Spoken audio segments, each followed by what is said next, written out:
All right, this is where I start off by asking whether you can hear me. No. Well, I can hear myself, so that's, I guess, a good sign. All right, I said I wouldn't wander, but maybe I lied about that. All right, how do I get my presentation up there? Okay, good. So thanks for having me, and thanks for having me back. I've spoken with you before, but it was a long time ago in the before days, the before time. So it's nice to be back. It's nice to have the opportunity to stand in a room with actual people and talk to them instead of doing everything via Zoom. Zoom has been a great benefit for us, particularly through COVID, but nothing substitutes for actually having real people around. All right, so I want to talk today about the music of the stars, which is a sort of romantic name for some of the science that I do. And I want to talk about it in the context of what it tells us both about stars and what it tells us about exoplanets. I work in both of those areas, but as you've heard, I'm primarily maybe Brian. Could be. I'm primarily a star guy.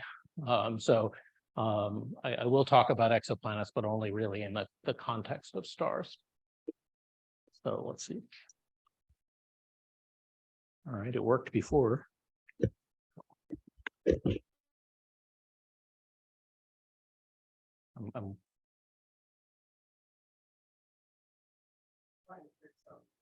Okay. No, it's fine. It's all good.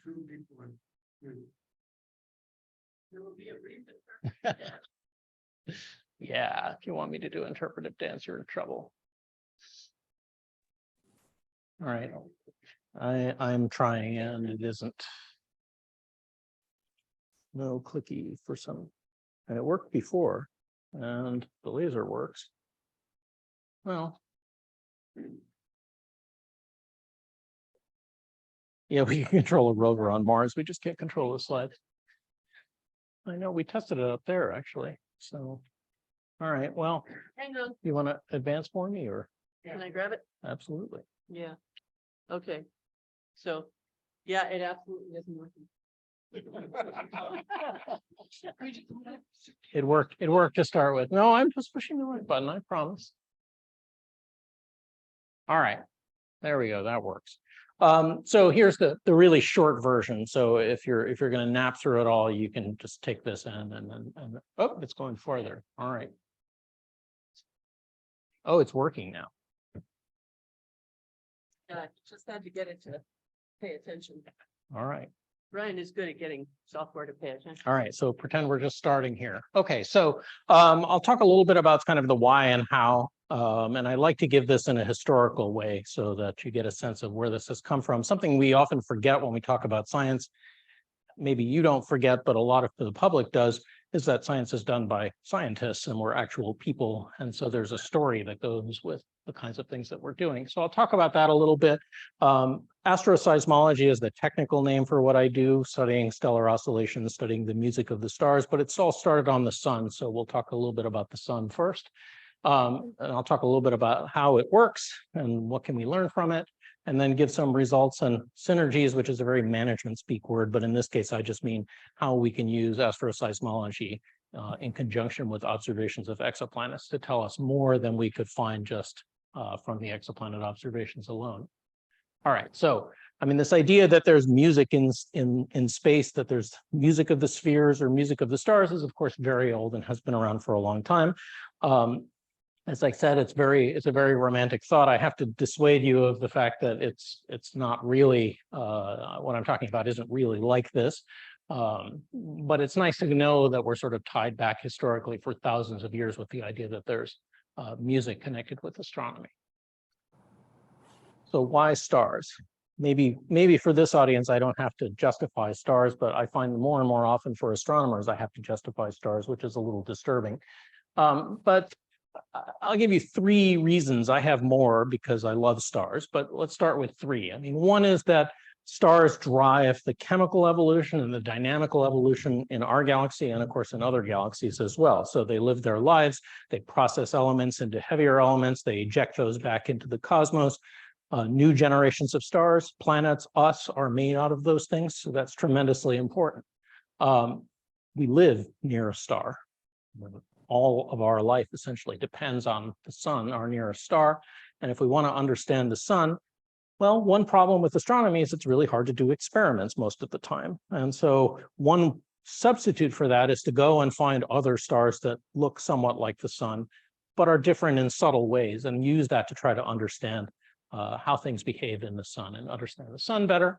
And the last one, which I'll touch on toward the end of this, is that if we are interested in planets around other stars and exoplanets, we need to know about their stars for some very, very fundamental reasons, which I'll get to. So know your star, know your planet. All right, so we have some very traditional tools we use as astronomers, and they're tools that you guys are all familiar with. And the primary one is, of course, the telescope.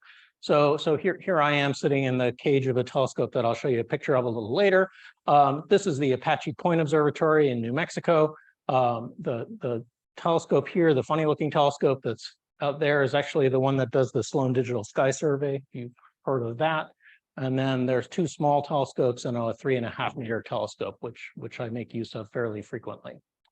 Now, we use these to try to look at stars and understand what's going on.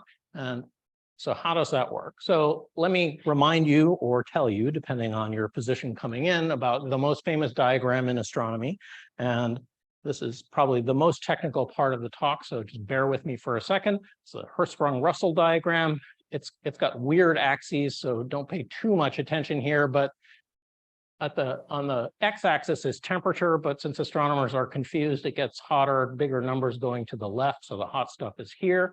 And then this is brightness, magnitude, but I'm not going to talk about magnitudes, but luminosity compared to the sun. So this is the solar luminosity, and there's the sun.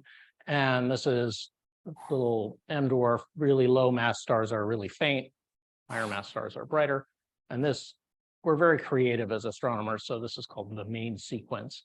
And about 90% of stars live kind of on this main sequence. And the main sequence exists because stars are all fusing hydrogen into helium on the inside. So since the physical process that allows them to produce energy is the same, they fall on this sequence. And then there are giant stars, which are cooler and larger, and even some supergiants. And then stars end up as white dwarfs. And all the lines here indicate the evolutionary tracks for stars like the sun, or 5 times the mass of the sun, or 10 times the mass of the sun, or even if you go all the way up here to like 30 times the mass of the sun.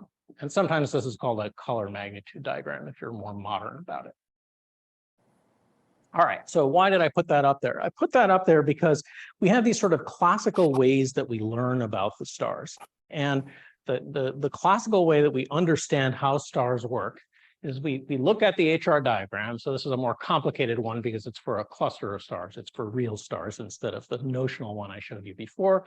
We write physical equations for what's going on inside the star, and we think we understand all of the physics. We don't understand all of the physics, but we understand a lot of the physics. We make observations with telescopes of spectra of stars. So here's the sun. And here's Procyon, another nearby star. And so these features in the spectrum, so this is the light output as a function of wavelength of color. And these features in the spectrum are from, as you can see, from iron in this case. And so by building models that fit this, and building models using this input, and building models that produce results that are consistent with the HR diagram, and that illegible thing there is the output from a model, so you can just take it as a collection of numbers. We build models of stars. So a good summary of this is, we think we know the physics on the inside, and we know what the star looks like on the outside. So we tune everything so that the physics produces something that looks like what we see on the outside, and we assume then that that means that we know what's going on the inside. And you can take that with a grain of salt because it's not always true. So if we're really lucky, we know things to within maybe 10%. 20% is more typical. And that's key stuff that you would think you might know better than that, like the mass and the radius. So 10 or 20% errors on those. And for the age, it's considerably worse than that most of the time. So we don't actually know these parameters as accurately as we'd like to. There we go. All right, so how do we do better? Well, as I said, it starts with the sun. So here's the sun. Okay, it looks a little different than the sun normally does, but the parts that you sort of observe with a solar telescope are on the outside here. So you sort of see the chromosphere and sunspots and prominences and streamers and all those cool things that you see when you set up a solar telescope. And then if you sort of cut away here and look inside, there's a convective zone on the outside. So outer part, the outer 30% or so, energy mostly transports out by convection. The inside, it's mostly transported out by radiation. And then there are these funny spidery little things here, which you'll grow to know and love a little bit better in a couple of minutes. So that's a static picture of the sun. But what happens if we take a dynamic picture of the sun? And this started all the way back in the 1960s. So now we're going back quite a long time, right? 60 plus years. And so this is a picture of the sun. It's a Doppler picture of the sun. So basically what's happening here is the light stuff on the right is moving away from us. This stuff here is coming towards us. And what you're really seeing is the rotation of the sun here. That's what's dominating that. But we can subtract out the rotation and see what's left. And when we do that, we get this kind of picture. And it's modeled. So parts of the solar surface are moving towards us and parts of the solar surface are moving away from us at any given time. And it turns out that there's a typical periodicity to that. And in the sun, most of that action takes place in sort of 3 to 7 minute timescales. So if you were to go and tag a piece of gas toward the surface of the sun, every few minutes you'd see it rise to the surface and go back down, rise to the surface and go back down. And this is not convection. That's a much slower process. And we're talking about stuff moving a few hundred meters per second. And we're talking about, as I said, about 5-minute periods. So what's interesting is that the sun is a resolved source. It's not a point of light like a star. So you can see different pieces of the sun. And that means that I can determine that motion in one part of the sun is correlated with motion in another part of the sun. So if I see stuff moving up and down here, at a certain distance away, I'll see stuff moving up and down in the same way.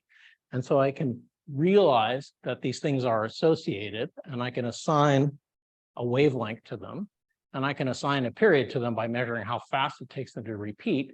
And this is a complicated diagram, but all I want you to take away from this is that if you do that, what you find is there are these ridges, and it's a very suggestive diagram because it suggests that this motion that we're seeing on the surface of the sun is not random.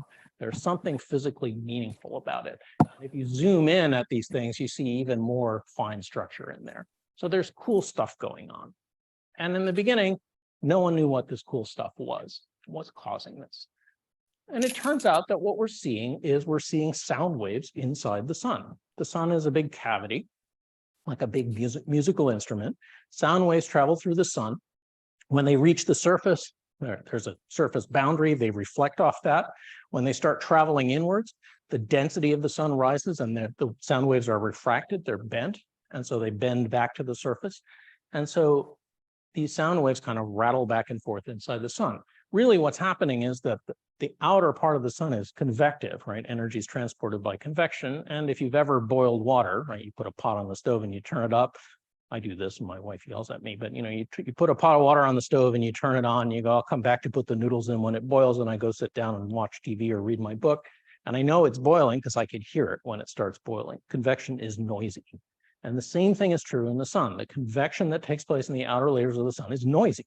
It produces sound, real acoustic sound, just like you're hearing from me right now. And those sound waves bounce around all inside the sun. And just as with a musical instrument, some of them survive. That is, they resonate through the sun, and some of the frequencies or wavelengths don't. So the sun's ringing like a bell. We've got these sound waves traveling inside. And just like the musical instrument, you can tell the difference between different musical instruments by the sounds they make. So, if you compare a violin and a cello, I mean, they look like the same shape, more or less, but they make very different sounds, even though they're built about the same. And they make very different sounds because they are different sizes. The cavities, the make up a cello are different than the one that makes up a violin. The strings are different length. It may be constructed of different material, and all of those things enter into what sound you hear from the musical instrument. And human beings are really good at judging that, right? You hear a sound and you sort of know whether it's coming from something really big or something really small. I mean, that's why we're always surprised when some huge person says something and it comes out as a little squeak or vice versa, right? Because you have an expectation of what you're going to hear. Same thing's happening inside the star. So the sun is oscillating, it's vibrating in all these different modes, all these different ways. And so these are just sort of 3 examples. And when I say mode, I just mean each distinct way that it oscillates. And this is a static picture, so you could think of like the dark areas as coming toward you and the lighter areas as moving away from you. And then over a 5-minute period, it reverses. A better way maybe of visualizing it is that. So those are 3 different ways that the sun or a star could oscillate. They are greatly exaggerated. I mean, first of all, it doesn't happen that fast. It's a few minutes. And second of all, the distortion of the shape of the sun, as you would guess, is not very big, right? I mean, if it was really big, you'd notice it by looking at it. But in fact, it's very small. But so this is just exaggerated, so you can sort of see what's going on. All right, so here's the really important thing for us. So you can imagine these sound waves bouncing around as I described. So let's trace the red one here, right? So the sound wave is going to say start up here. It's going to start going into the sun. It's going to get bent because the density is rising. It's going to bend. It's going to come back. It's going to come to the surface. It's going to bounce off the surface essentially, and it's going to work its way around. Now, sound waves that travel in at different angles go to different depths. So here's another one that goes around, and the blue one, I'm kind of winging it with colors because I'm colorblind, so bear with me. But the blue one here goes very deep inside the sun. The ones that survive are the ones that make an even number of bounces all the way around, so they kind of connect with themselves. And the big difference between, say, the red one and just yellow, someone tell me. I'm going to call it yellow if no one tells me. All right. The big difference, say, between the red one and the yellow one is that the red one only travels through this outer layer. And so there's a relationship between the wavelength of this and the frequency, the note that it makes, which depends on the speed of sound of the material that it's traveling through. And so the red wave samples the sun from the surface down to this depth. There's a dashed line here, which is hard to see. And the yellow one samples from the surface all the way down to here. So the yellow one is telling us about what's happening fairly deep inside the sun. The red one near the surface, the blue one very, very deep inside the sun. So each mode tells us something about the average sound speed along its path, depending on how deep it goes. And so if we model all of these modes simultaneously, then we can get a picture of the entire solar interior, which is way easier for me to say than to do. So the good news is that in the sun, there's like 1 million different oscillating modes. They're not all active at the same time, but if you look for long enough, that's kind of what you see. 1 million different ways the sun can oscillate. So that's the good news, right? And the bad news is that there are more than 1 million different modes, and so you have to try to model them all at the same time. So it's mathematically not particularly complicated to write down. It is computationally a difficult problem. All right, but what can we learn from this if we can do this problem? And we've gotten pretty good at it after 60 years. So one thing we can learn is just overall structure, right? The mass, the radius, the age, the composition. So this is a model of the sun. This is the sound speed difference as a function of depth. So as you start from the surface, you start from the core, you go to the surface. How wrong is our model? That's really what that's measuring for this particular model, which is an old one. And you'll notice there's 2 places where it's really pretty crappy, right? It's pretty crappy here. And that is right at the base of the convection zone, where the sun changes from being mostly energy by transport by convection to mostly energy transport by radiation. And so it's telling us we didn't have the physics of that very, very right. We do better now. And this down here is really deep. And it's because the temperature is very hot there, the density is very high, and we don't understand very well how radiation light travels through and interacts with matter under those circumstances. So this kind of thing told us that we needed to fix our model because we needed to understand the physics better than we thought we did. We can also look at rotation inside the sun. So this is the rotation period in days, and you can see that the sun is not a solid body. So if you look at the surface, it rotates more slowly toward the poles and faster at the equator. So you can see this in sunspot groups, for example. If you look at complicated sunspot groups, as they move across the sun, they get smeared out because there's differential rotation. It rotates faster, rotates at different speeds at different latitudes. But also notice that as you go inside the sun, it becomes much more like a solid body. So there's the dashed line again as the base of the convection zone. It's this thing. And inside that, the sun rotates like it's a solid. So something must be going on that's forcing the sun to kind of rotate like a solid body. And the answer probably has to do with magnetic fields, which this is astronomers' answer to everything they don't understand, but it's probably true in this case. How do we measure rotation? Well, when I put up that little graphic showing these sound waves bouncing around the star, bouncing around the sun, think about what happens if the sun is rotating. Waves that travel in the same direction as rotation come back to meet themselves faster than the ones that travel in the other direction. So every note gets kind of doubled. You get two, and they're almost the same note, but not exactly. And the difference between them tells me what the rotation period is, how long it took the sun to rotate. And by looking again at all these modes that go to different depths, I can figure out the rotation as a function of depth, which is pretty cool. Something that's almost even cooler, though, is that I can do this in the sun on a really small scale. So I can actually look at convection in the sun. I can see how material in the sun is moving because as sound waves travel through, when the material is moving, the note gets changed a little bit.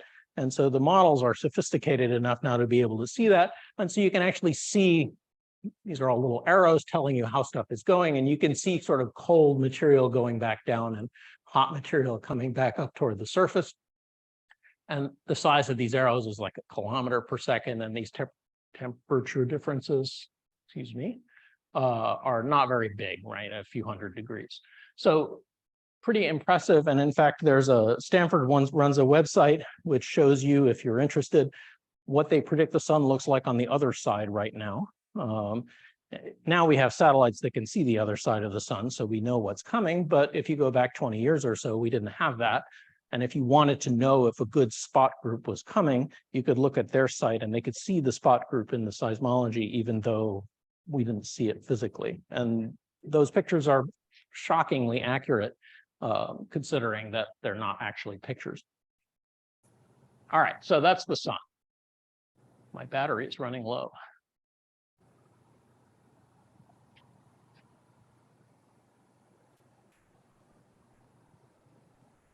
I'll keep going once you close it. Okay, so I'll talk while this is up there. So that's the sun, but that's helioseismology, seismology of the sun. And I want to talk about astroseismology, which is the seismology of the stars.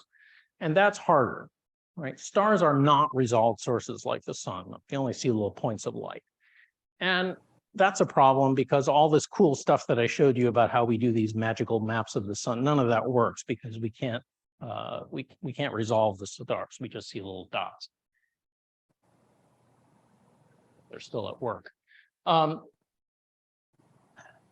The other problem is, how do we measure stuff? On the sun, the great thing about the sun is that you always have lots of light to work with as well as a resolved source. So things are, I won't say they're easy. They have their own kinds of difficulties, but compared to nighttime astronomy, you don't have the same kinds of problems. So what can we do for stars? Well, one thing we can do is we can do the same thing that we do for the sun, which is we can look for Doppler shifts. We can look for little changes in wavelength of these spectral features as the surface of the star moves back and forth. And there we're looking for changes which are really quite small. So sort of meter per second. So the accuracy we need to measure on these stars is kind of, if I'm pushing the right button, 10 centimeters per second. Well, 10 centimeters per second is not very fast, right? Even by human standards. When the cop shines his radar gun at you, he's not getting that kind of precision. But that's the kind of precision we need on these stars to be able to do it. And that's really hard. I mean, we need to do that from the ground because we need big telescopes because you need an awful lot of light to be able to do that. And the other thing you can do is you can go to space and you can do it with variations in brightness, because as the surface rises, it gets a little brighter. So you can look for these little variations in brightness. And those are also very small, like a part per million. But if you go to space, it's not that hard to do.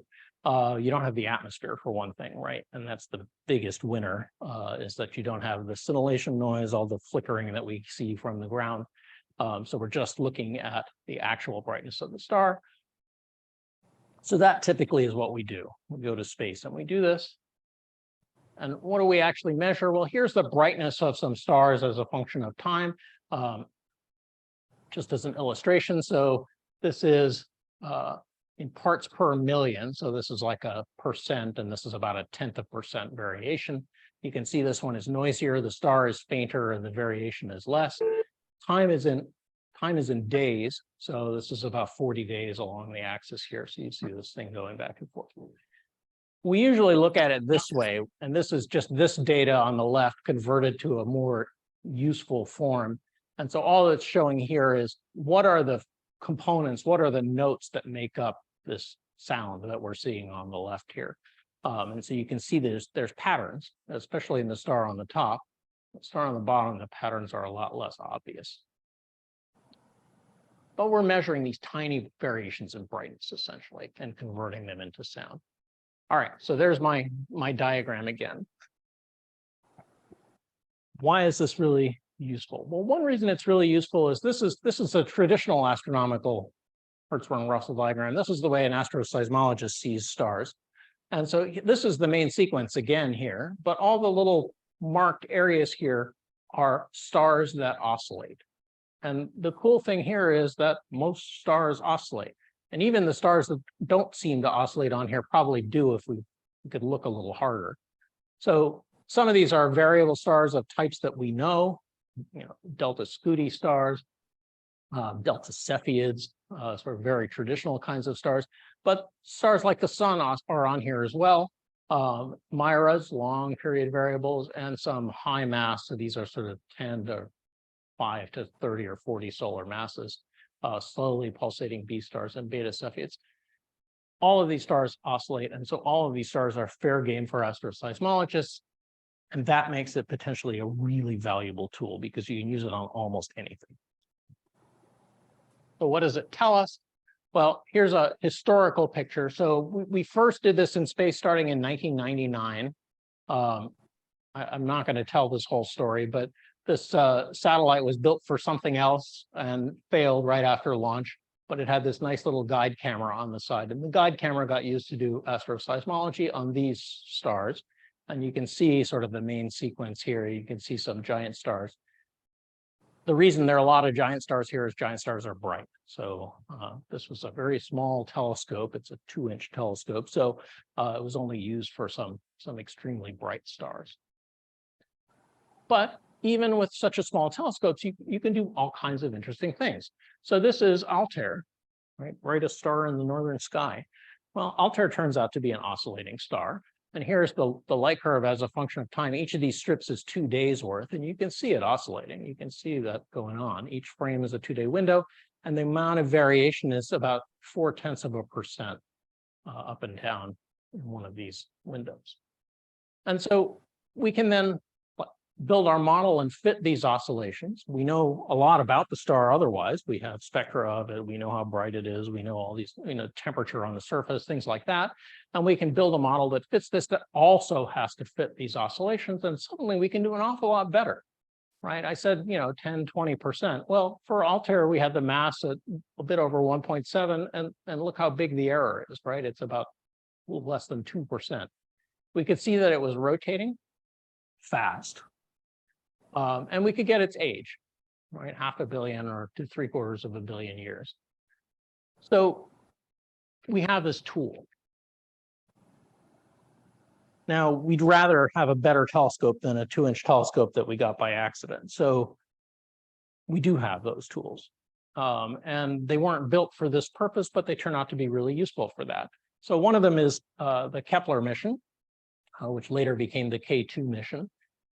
Kepler isn't with us anymore, but it gave us a lot of data that we're still chewing our way through.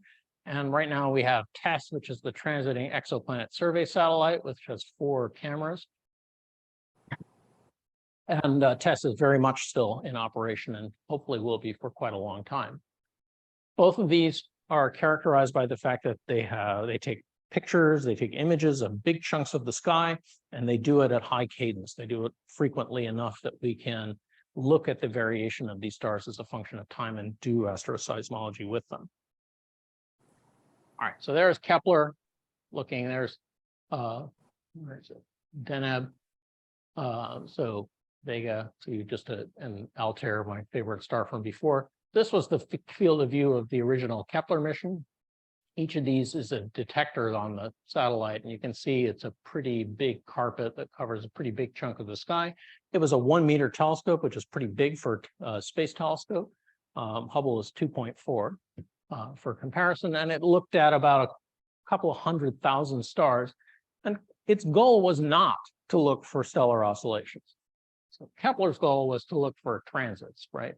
To look for planets. So when planets cross in front of their star on their orbit, if they're lined up right with us, they cause little dips in the brightness of the star. And the size of that dip, how deep it goes, tells me how big the planet is compared to the star, right? If the planet covers 1% of the area of the star, then the dip goes down 1%, and I can figure out how big the planet is. Notice that only works if you know how big the star is, right? If I don't know how big the star is, all I know is the planet is 1/10 the size of the star or 100th the size of the star, but I don't know how big the star is. But you look at, if you're looking for planets, typically you find a planet around 1% of the stars that you look at. And that's just a statistical probabilistic thing about how well the orbits get lined up.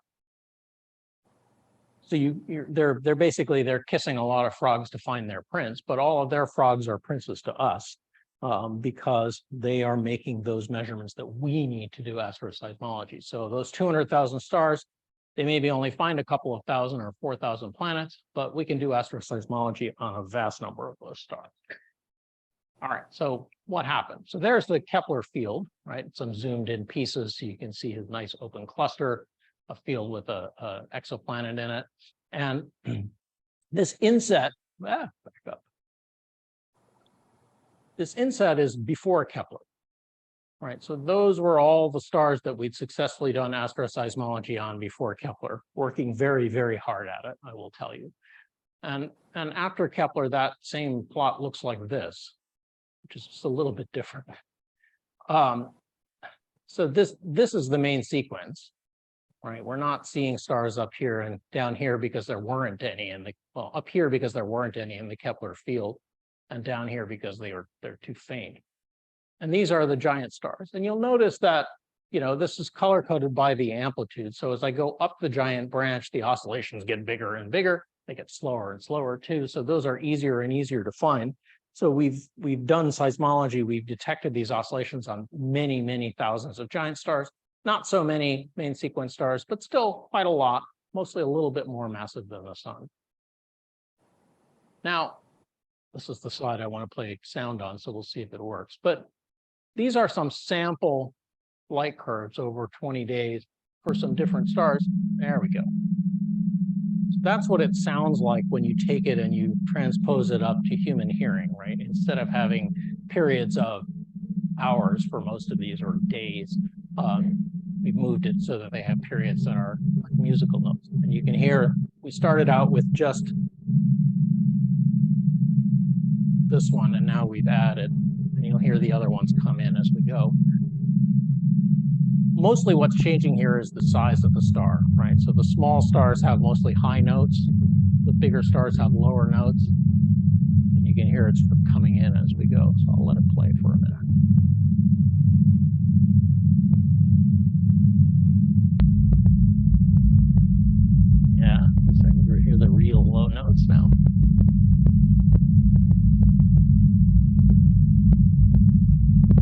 So that's the actual time series just transposed into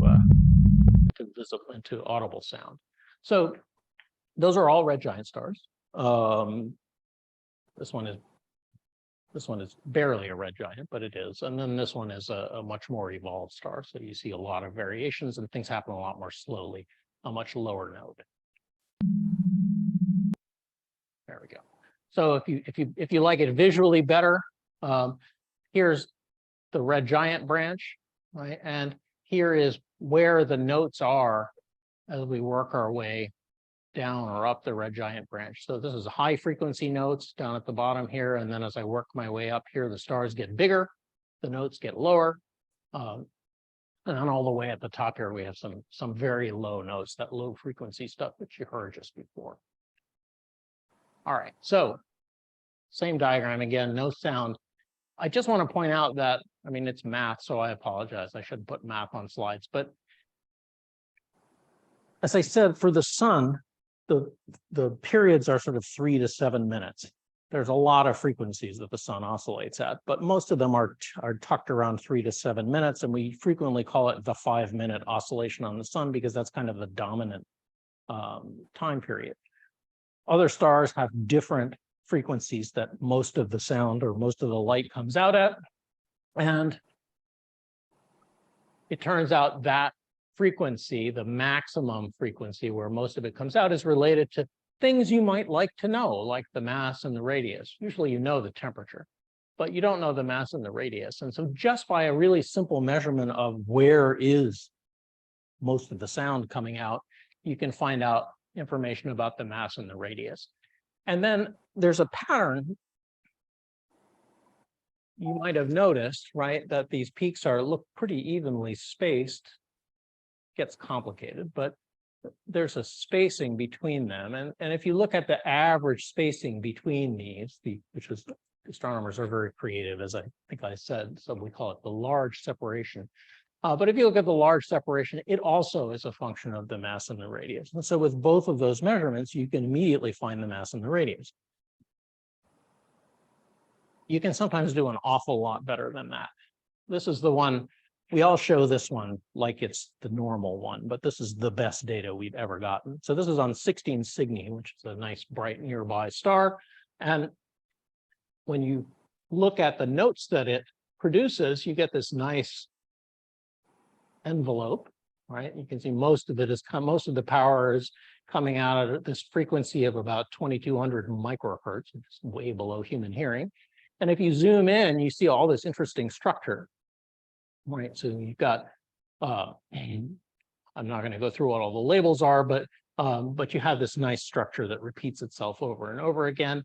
And if you look even closer at one of these, you can sort of see that it's got an envelope which has 2 peaks to it. And that splitting is actually what rotation does. So we can see that 16 Sig is rotating, and we can find out a little bit about how 16 Sig is built.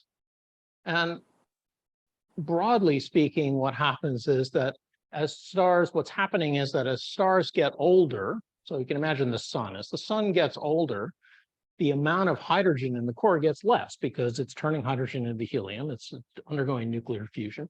And as that happens, the large separation gets a little bit smaller.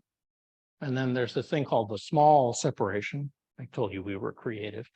And the small separation is the little splitting here that you see between these peaks, the 0 and 2. And the small separation also changes.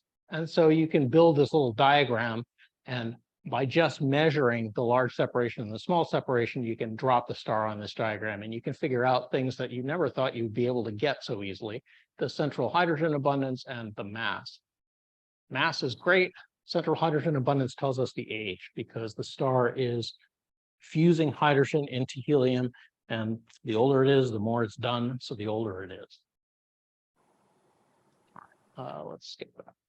All right, so how well can we do? Well, the state of the art right now is 40 odd stars done by Kepler, and these are all showing how they evolve with time. and that's where the sun would be on this diagram. So most of these stars are a little bit more massive than the sun. This is the mass in solar masses, but they're pretty close to the sun. And how well can we do? Well, we can do pretty well. So we're measuring the radius to within 1%. We're measuring the mass to within 3 or 4%. We're measuring the age, which usually we're happy to get within a factor of 2 to 5-6%. Z is the old joke about astronomers that everything in the universe is hydrogen, helium, or a metal. Z is the metal abundance. But you can see that, I mean, we're measuring pretty precisely how much of the star's composition is stuff other than hydrogen and helium, and how much of its composition is helium. And this tells us something about convection inside the star. So suddenly we're able to do really high precision measurements of stars, which we were never able to do before. Skip that. We can do other cool things too. So if you look here, I showed you this diagram for how the sun moves as it gets older. So the sun becomes a red giant. There's a helium flash, and then it comes back down. So you notice it goes up the red giant branch here twice. It goes up here and goes up here. And by just plotting where the star is, you can't tell what's going on because, yeah, if I was just following the sun, I could see this, but there's all these other stars too. And so I don't know whether the sun is on it or the star is on its first ascent or its second ascent.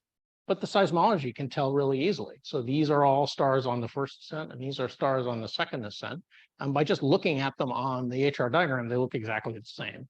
But the seismology tells us immediately what they are. So we can actually see inside and see what's going on inside the core, how much hydrogen there is, how much helium there is, whether there's a shell of material fusing around it, sort of magical stuff.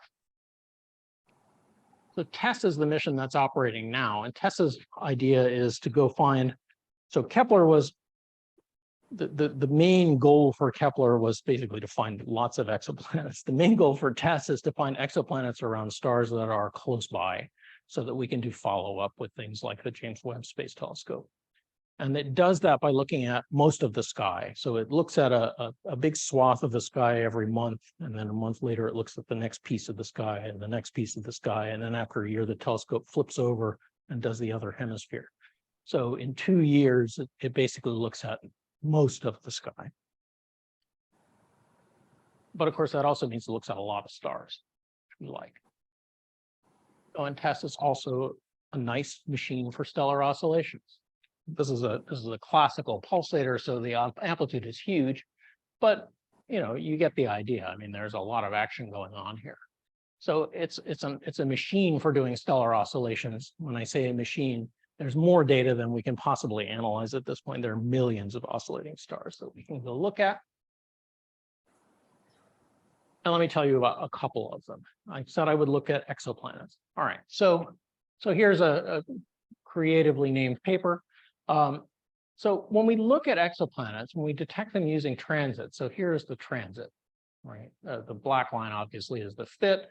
The dots just indicate, so we saw for this planet 3 transits, and the dots indicate which transit we're seeing. And you can see they kind of all line up pretty well with each other. This is not very deep, right? So if you take 1 as how bright the star is when there's no planet in front of it, when you put the planet in front of it, it's dropped in brightness by a whole part in 1,000. So that's why these things are fairly hard to see. But you notice there's a lot of scatter here. There's a lot of noise. And it looks like the data are really noisy. But the data really aren't that noisy. A lot of what you're seeing here is just the fact that the star is oscillating at the same time as it's doing this with the planets. So we can figure out from how deep the transit is, how big the planet is compared to the star. But the seismology tells us how big the star is. So we have the radius of this planet as about 6/10, plus or minus a very small amount of the radius of Jupiter. So this is a planet like Saturn. The mass is about 1/8 the mass of Jupiter. Again, errors are really small. And we actually have the age. And the only reason we have the age is because the seismology gives us the age. So it's at 3.5 billion years. So this is very much like Saturn in our own system, maybe 1 billion years younger. And we're doing these within a couple of percent. So these are, it's a little out of date, but these are the stars that we actually the host planets that we've been able so far to do astroseismology on. You can see that, as you'd expect with tests, a lot of them are really close by. So some familiar, well, maybe familiar names. Tau Ceti certainly qualifies as familiar to anyone who's a science fiction fan. 16 Cygni b I showed you before. Some of these have, weirder names. TOI 197 is not something that rolls right off the tongue. It's called TOI because it was test object of interest. It was very creative. But you can see, most of these stars are solar size, more or less, a little bit bigger. So there's the sun, and then, up to a few times the size of the sun. So we're starting to be able to say something about what are the host stars like, and we're able to talk about how big the planets are relative to their star. I should say, you read these articles and people will say, oh, we found a planet made of iron or whatever. We have no idea what these planets are made of. What we're really measuring is their density. Using the seismology with the transits tells us how big they are. And then we can also go back once we found the planet, and we can use spectroscopy. We can measure the Doppler effect of how hard the planet pulls on its host star and makes it wobble. And that tells us how massive the planet is with respect to the star. So we have the radius of the planet and the mass of the planet, and that gives us the density. And if the density is really high, then we assume the planet is probably rocky. And if the density is very low, then we assume the planet has a really thick atmosphere and is low density. So when people tell you, oh, it's an iron planet, what they really mean is we found a planet with a density of around 8 or 9 grams per cubic centimeter. So we assume it's probably something like that. But we wouldn't even know that if we didn't know the seismology telling us how big the planet was in the first place. We can do stuff beyond just planet stuff. We can do extragalactic stuff as well. So here's a very abbreviated history of our galaxy, right? So the galaxy formed by the merger of smaller galaxies. And we can see stars in our galaxy that we think are leftovers from when some of those events happened. And it's because of what their orbits around the galaxy look like. I mean, mostly the galaxy is pretty organized. And so the stars orbit the center of the galaxy in, more or less circular orbits, all kind of in one plane. The Milky Way is pretty flat. But there are stars that are not like that at all, that have really wildly tilted orbits and are moving very, very rapidly. And we think those are leftovers from when the mergers took place. And so if we can find out how old those stars are, that gives us an idea of when the merger took place. And it turns out one of those stars is oscillating really nicely, lots of oscillations. And we can do very exciting looking, and we can do seismology on this star. And we find out, this is New Indy, which is in the southern sky. It's 11.5 billion years old. So that star's been around for a long time, but the merger must be the last merger, or the merger that led to that star having its weird orbit must be more or less that old. All right, we still have these ground-based telescopes. I don't want to forget about them. We can do things with them as well. So Iota Draconis, another very bright star. It's a giant star. It has a planet. It's a very long period planet, a 511-day orbit. You can see, again, it's a pretty ratty looking seismology data, but it's not too bad. We still have a few notes there. We can use that to figure out the radius and figure out the mass of the star to pretty good precision. And from the ground, we can measure the speed of the star as the planet orbits it. And you see this periodicity, that's due to the fact that this planet is orbiting the star. So measuring the time that this takes to repeat tells us our 511 days. This is in years up at the top. So all of these are individual measurements. The reason this is so weird looking, and it's not a nice sine curve, which is what you might expect, is because the orbit is highly eccentric. It's not a circular orbit at all. The planet gets very close to the star at one point in its orbit and far away at other times. But if you fit that model, which looks like this, there's an extra term that's left in there. And so this is what, if we fold all these on top of each other, this is what it looks like, the model fit and the data, and that's pretty good. But if you take it out, there's still something left, which is a 36-year period, and we think probably a brown dwarf. So this star has not only a massive planet around it, it also has a brown dwarf, kind of a failed star. People who study brown dwarfs don't like me to call them that, but that's probably the easiest thing to think about. They're not massive enough to have hydrogen fusion, but they're too massive to be planets. All right. Let me just end by talking about a problem that we're having and one potential solution for it. Most of what I've talked about is stars kind of like the sun or a little bit more massive than the sun. For really massive stars, this becomes difficult. It's not that the measurements are hard to make. The measurements are actually easy to make because these massive stars have really large amplitude oscillations, and so measuring them is easier than it is for stars like the sun. The problem is interpreting them and figuring out what the heck they're telling us.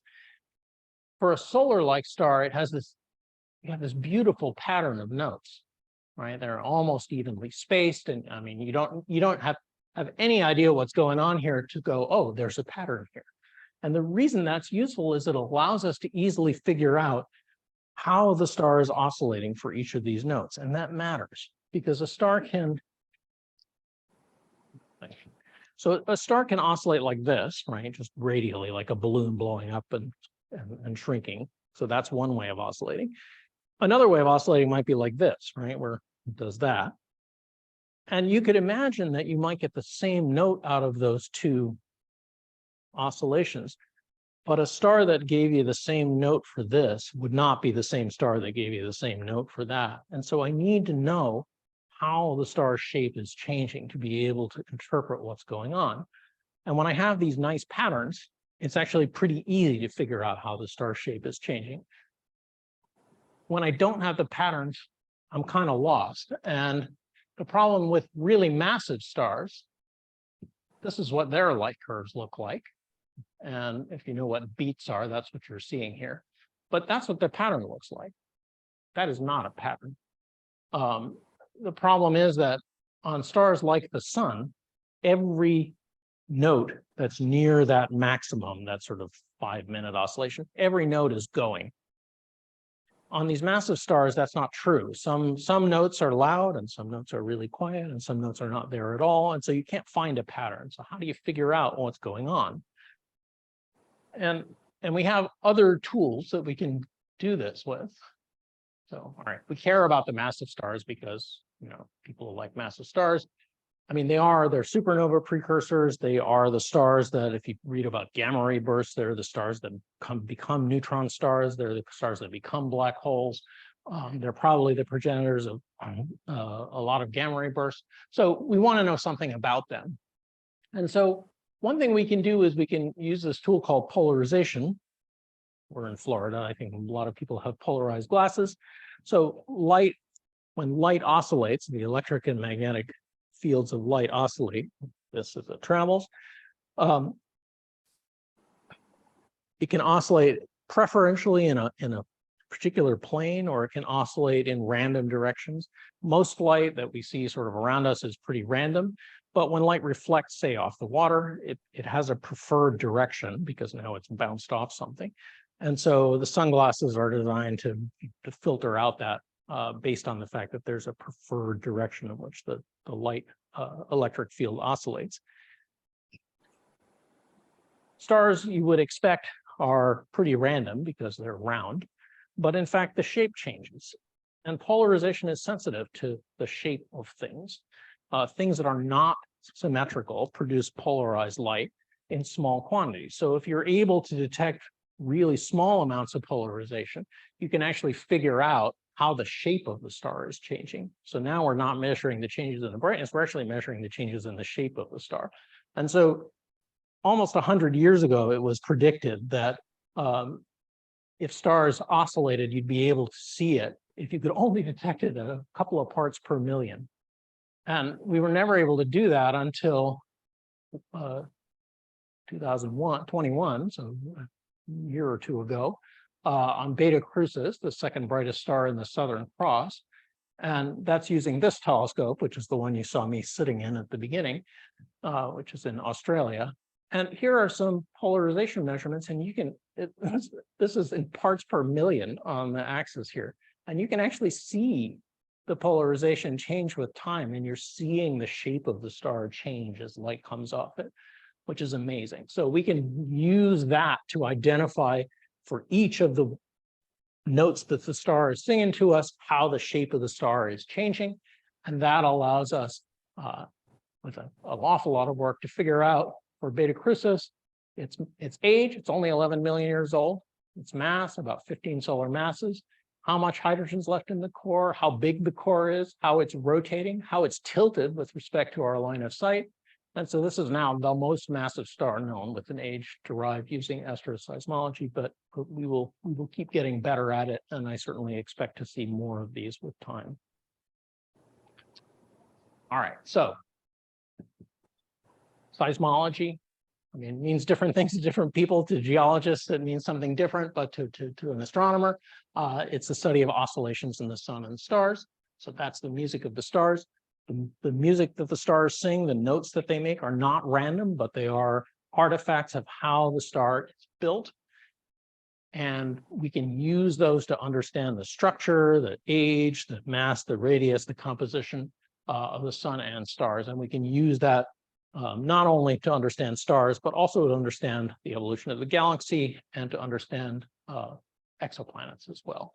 And I mean, we've been doing this now for the sun since the 1960s. We've been doing it for stars for basically 20 years, but we're still getting a lot better at it. And with more and more data, we're going to see more and more of this.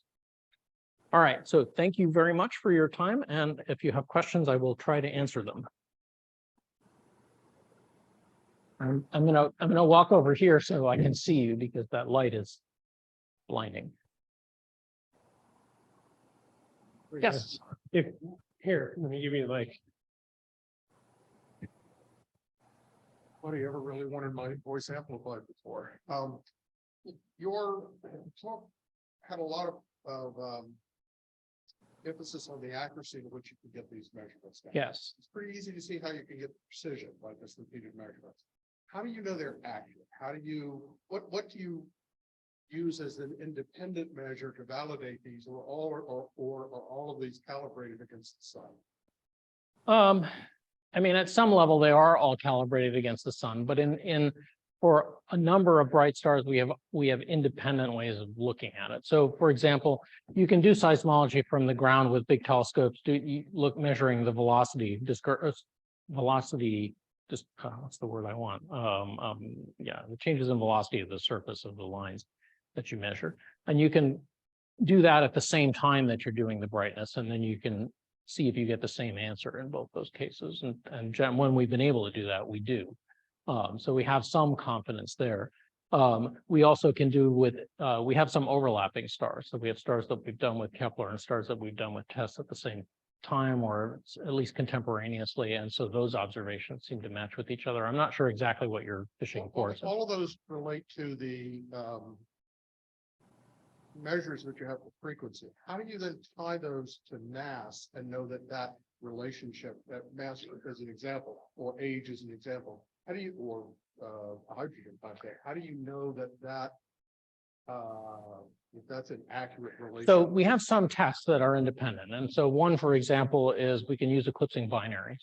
So that's kind of the traditional astronomical gold standard. So if you have an eclipsing binary, you have two stars that orbit one another.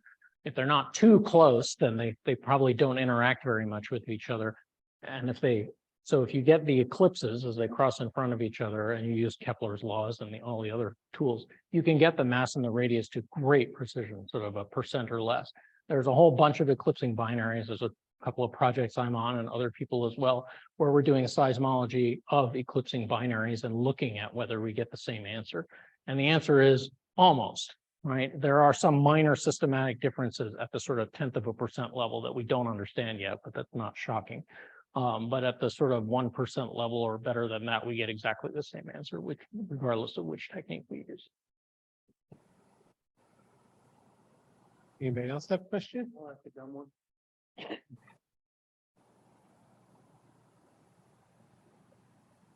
Yeah. Is there a correlation between these oscillations and sound waves with a photon?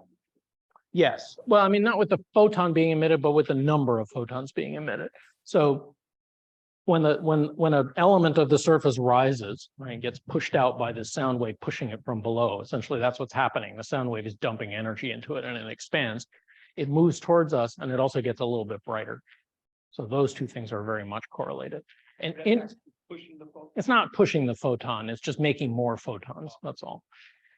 It would be something that is really interesting and difficult is to do simultaneous looking at the light output and the velocity, because that tells you something about the structure of the outer atmosphere of the star. But that's very difficult to do. People have tried and we're not quite there yet, but it's a goal. If you're using variation in luminosity of a star to identify a transit of a planet Yep. across space, how do you sort out other effects like a bunch of sunspots that might be going across the surface, other than maybe difference in periodicity or something? So yeah, so there's several, I mean, there's multiple approaches you can use. I mean, it is an ongoing problem, right? I mean, it's less, the problem is less that we confuse the transit with the sunspot, the more that the sunspot tends to trigger everything that we use to say, oh, there's a transit there. So you have to do a lot more follow-up. The main thing is that if you have multiple transits, they're consistent. I mean, they have the same shape, and sunspots, of course, Don't change do with that. time, and so they don't. And sunspots tend to have more, transits have a very characteristic shape in the light curve, and sunspots have a much more complicated distribution. The gold standard is you look in different colors, because sunspots are not black, they're cool. And so they look different at different wavelengths. Okay.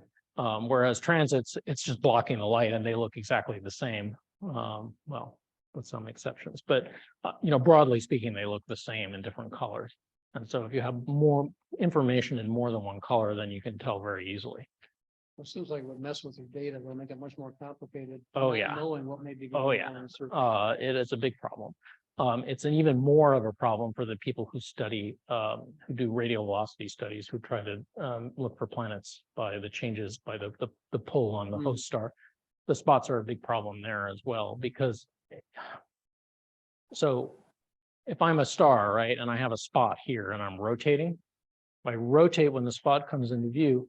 So part of the light that I'm sending you is blue shifted and part of the light is red shifted because of the change in velocity.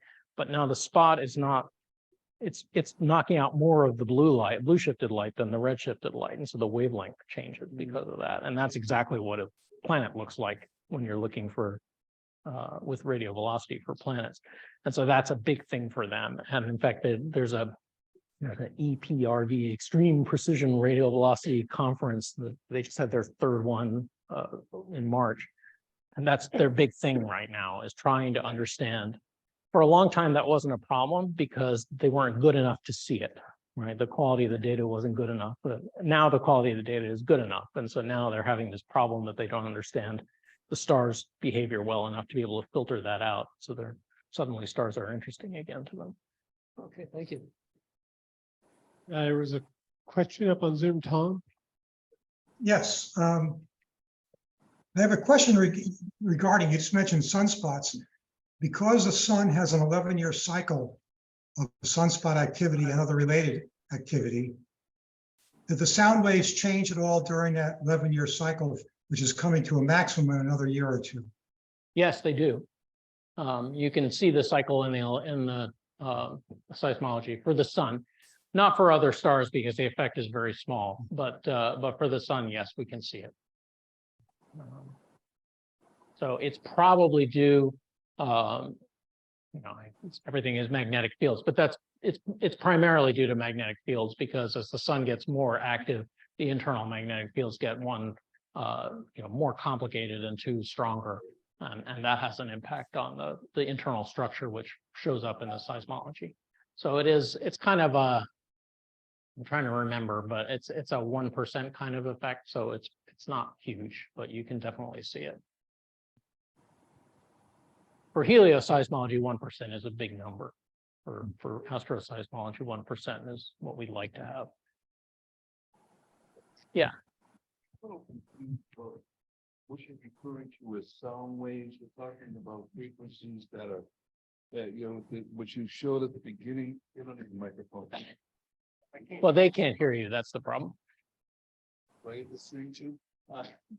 So what you're talking about with sound wave, you gave us an example of a very, very low frequency. Yes. Tone at the beginning that was definitely somewhere in 30 hertz. Mhm. Then the examples that you gave us were way, way up and way beyond human. Well, they're way below human, actually. Oh, But so you went super low. Yeah, yeah. Are there any harmonic overtones of these frequencies? yes, And where are the notes? Are they at the octave, the fifth, third? Where are the notes? I mean, it's not, It's not music, is it? it's not music. Yeah. So I can't, I don't have a good answer for that. I mean, there is a structure to the distribution, but it's not like some Western or Japanese. It's not a sine wave either. It's really not. It depends, right? So for the sun, it is pretty sinusoidal because the individual oscillations are pretty sinusoidal. So for the sun, it's about 3,000 microhertz, 3 millihertz. That's yeah, absolutely. Well, because the sun is really big, right? I mean, if you think about scaling up. So yeah, it's not surprising that it should be so low. For these really high mass stars, it's lower than that. I mean, the dominant frequency for these sort of 20-30 solar mass stars is days, or the dominant period. The reason I'm asking is that about 5 years ago, I was at Howard and we were talking about actually being able to interpret the harmonic overtone from the Big Bang. Okay. So I don't know if that ties into. It's not, but I mean, some of the math is the same, but it's not the same phenomenon for sure. Frequencies are lower. Or much lower. Yeah. So I have one question to Mhm. connects to the first here, the question to my colleague. So we saw the graph and it was in microhertz. Yeah. So all the sound what we heard on those 4 stars. Yeah, they've been they were transposed up. So we can actually understand. Right, it within- right. Okay, thank you. Yeah. So I mean, the lowest frequency for the red giants I showed you, the lowest frequency ones are about 10 microhertz. Mhm. And then the high frequencies are probably a couple hundred microhertz. So they're pretty low. Yeah, they're definitely not audible, but I mean, not surprising really, because I mean, it's such a huge system. It takes a long time for things to change. Second question I have is, and I have to look it up, this is the Hertzsprung-Russell Yes. diagram, the HR diagram. So you mentioned that the sun is actually transitioning from one phase, ascending and going to the second phase. Right. I mean, and that we can process calculate it. takes, 10 billion years. So it's not happening very rapidly, but So yeah. my question was because you said you can clearly distinguish in which of phases the sun is. Which one's going up and which one? How, Yeah. how do you actually Because identify it? so the difference is that so what happens is the sun is undergoing fusion in its core. It's turning hydrogen into helium, and eventually it'll run out of hydrogen or run out of enough hydrogen. And then what the next stage that will happen is the sun will start fusing hydrogen in a shell around the core. So you'll have an inert helium core, and then you have a shell around it, and the sun blows up to become a red giant. And then eventually you end up with the helium core starts undergoing fusion as well. They look the same from the outside, those different stages, once the star is expanded. But from the seismological point of view, they're quite different from one another, because if you could imagine, if you're sending a sound wave through, a collection of fusing helium or a connection of fusing hydrogen or a core that's fusing or a shell that's fusing, those all look different. For the sound wave, they look very different, or to the sound wave. To us on the outside, they don't look very different. So the sound will tell us which one we're looking at, and they're really easy to distinguish, which was a really pleasant surprise. And so when we talk about the sound waves, so we have instruments that are listening and We don't hear the sound waves. So the sound waves they stop at the boundary of the star and they can't travel through space. So we don't hear them, we see their effects. So it's as if, if you hit a drum, right? and you hear the note. But even if you couldn't hear the note, if you could watch the surface move up and down, you'd be able to infer what the note would be, and that's what we're doing. That's the oscillate. Yes. oscillation, what we see. Yeah, Thank you very much. sure. Any other questions?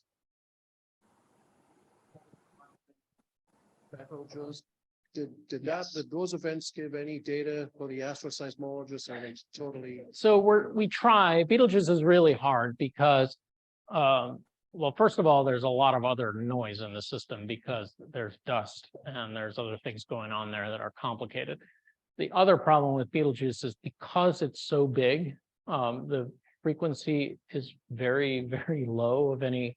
So, and the problem is that if you think about it, if I'm going to observe, let's suppose my frequency or the period of my oscillations is a day, right? If I want to understand them, I need to measure them for a lot longer than a day, right? If the frequency is a minute, I can measure them for, 100 minutes and get something. For Betelgeuse, the periods you're talking about are probably months. And so we need this high precision baseline over many years, and we just don't have that. So it's not useful in that sense. And then even if it was, we're swamped by other things. The really high mass red giants, I mean, we've tried some of them. So we've looked at like Arcturus and Aldebaran, and Arcturus is sort of, yeah, there's something there, but we're not entirely sure what it is. Aldebaran was a little bit easier, but Betelgeuse is beyond what we can do at this point.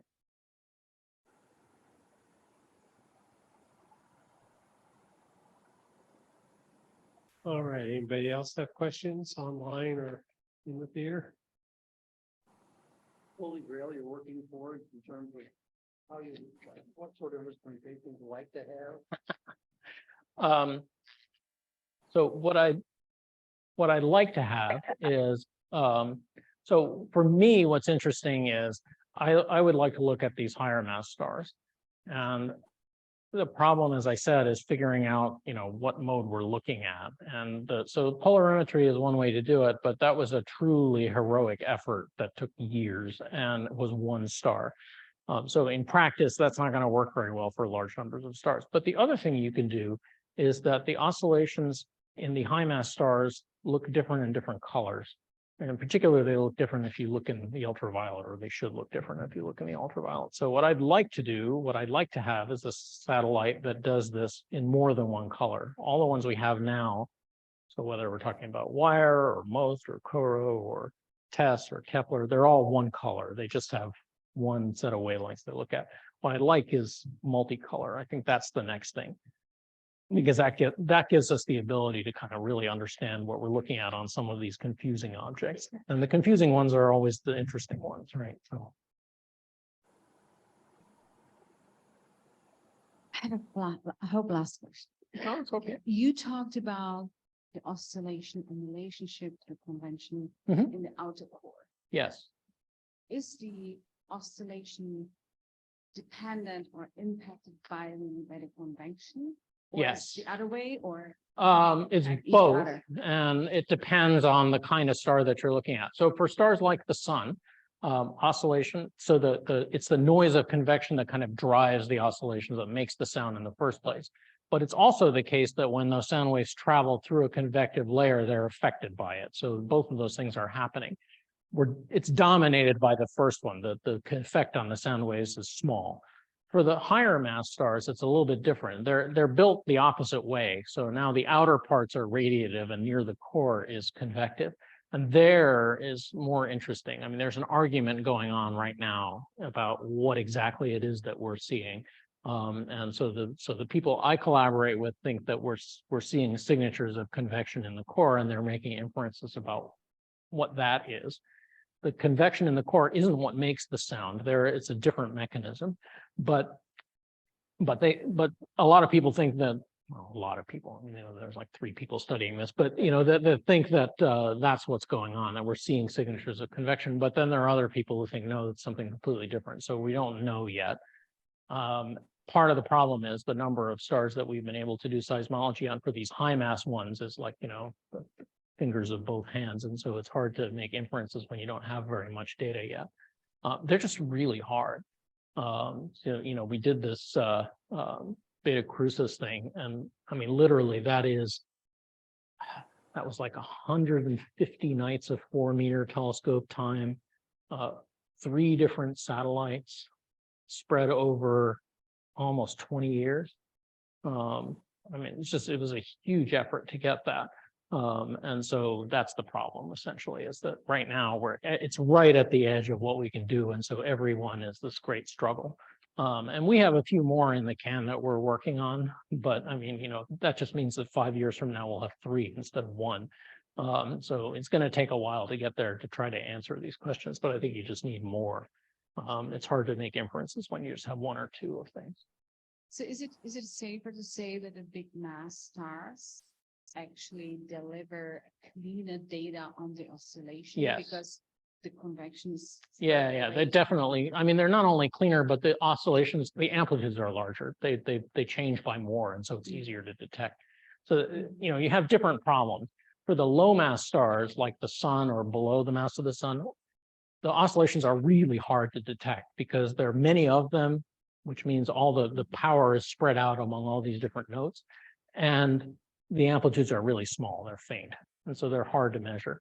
But we know how to interpret them. We're really good at that. Once we make the measurement, we can turn it into physics really quickly and with high confidence. The high mass stars is the other problem. We can make the measurements, but figuring out what they're telling us is much more complicated. And potentially big mass stars also. Yeah. Further away, so it's. Yeah, so hard they're to- great because you can see them a lot farther. That's true. And so you could even imagine doing seismology on a star like in the Large Magellanic Cloud or something like that, because those stars are so much brighter. So yeah, that's true. The problem is that, you need to look for long periods of time, right? So, typically for the high mass stars, 6 months is kind of the minimum. I mean, maybe you can do some stuff with 2 months, but 6 months is kind of the minimum, which means you need something specialized to do it because no one's going to give you Hubble to look at a star for 6 months, right? So you need to either piggyback on other people's satellites, which is what we've been doing, or you need something specialized built just for that purpose. So far, we don't have that. Yeah, very young as a civilization with these instruments and tools that can. Yeah, that's true. Thank you very much. Sure. Thank you. All right, any others? Okay. Thank you, All Derek. right. Thank you.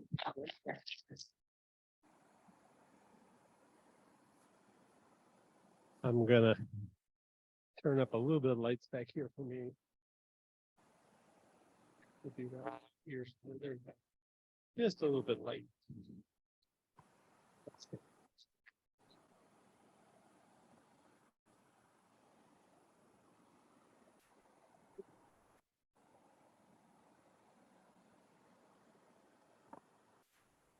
All righty.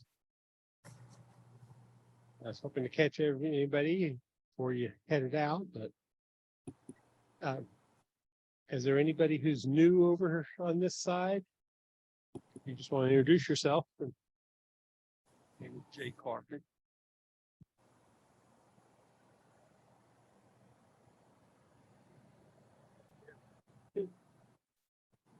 Keith Wells.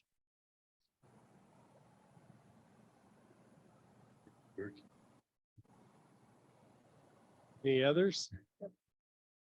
Take you around. Jeff Wax. Jeff Wax. Any others? Okay. All right. For those of you who are new, you can catch Eva or one of the officers, or shot one and one. And Dan here's final. And we can help you with any information about the club. We do have membership pamphlets or flyers out, colored paper out on the desk out there. We do have online forms and stuff. So if you're interested in joining us, we're very glad to have you. I do thank you all for coming tonight. in all. We're gonna get down to a little bit of club business. We've been trying to streamline with on the business side. Just a quick thing, the dues for 2023, we're ending the payment processing here in April. We have to send a list out to the Astronomical League for renewals. Anybody who's new, you're fine. Or if you joined in from like November on of last year, you're fine.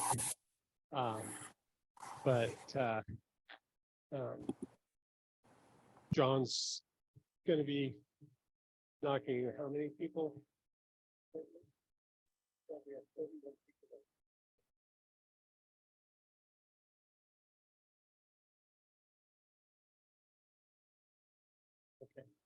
so we try to get this done. We have to pay dues to the Astronomical League for each member. So we try to get the processing done. And we're trying to get it now done, so we're done with it here in April with the big pushes to everybody. We have a June deadline to get it filed with the Astronomical League. So if you got a message from John, that's it. Just want to quickly go over, we had a star party out at Seahawk Park on the 25th. And